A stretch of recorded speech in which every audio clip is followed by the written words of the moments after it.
Toby, the Whitworth cross-country teams are getting ready to host the NCAA West Region Championships. But before we talk about that, let's talk about the Northwest Conference Championships. The men finished in 4th place. The women finished in 8th place. Madison Buckley had an all-conference performance. Overview of how the Pirates did in that race.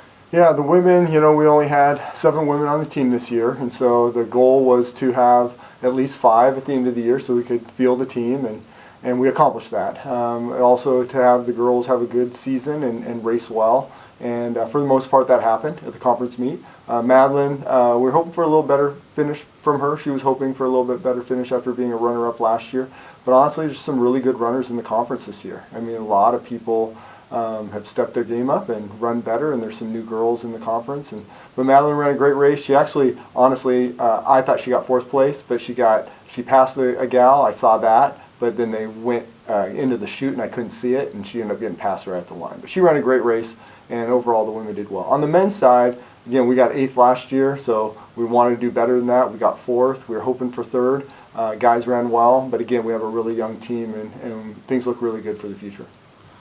So this week, the NCAA regionals, what does it mean for Whitworth and for Spokane to be able to host a meet like this? Last time we hosted a big championship meet like this was in 2000. We hosted the Division III Nationals, and so it's been 22 years since we had people come into town from further away, so Texas, California, Colorado, and it's great to have an opportunity to, one, not travel for ourselves, but also for other schools to see Spokane and experience our cold weather and the type of courses we run up here. Plants Ferry Park is where the meet's going to be held. It's held championship level meets before. How's the course going to play out? Yeah, I designed a different course than's been out there, but it's similar to some of the courses, like you said. It's hosted the USA Track and Field Championship, Cross Country Nationals. It's hosted the GNAC, which is Division II conference. I think it actually hosted Nationals for Division II a few years ago. So it has some experience out there, but the course that I put together was a 2,000-meter course.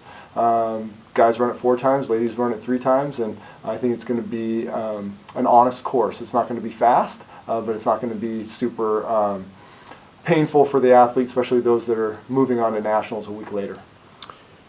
How's the weather going to impact the race? So there's snow out there right now. We're hoping that it continues to warm up just a little bit. The forecast is better now. Last week it was cold and not getting warmer.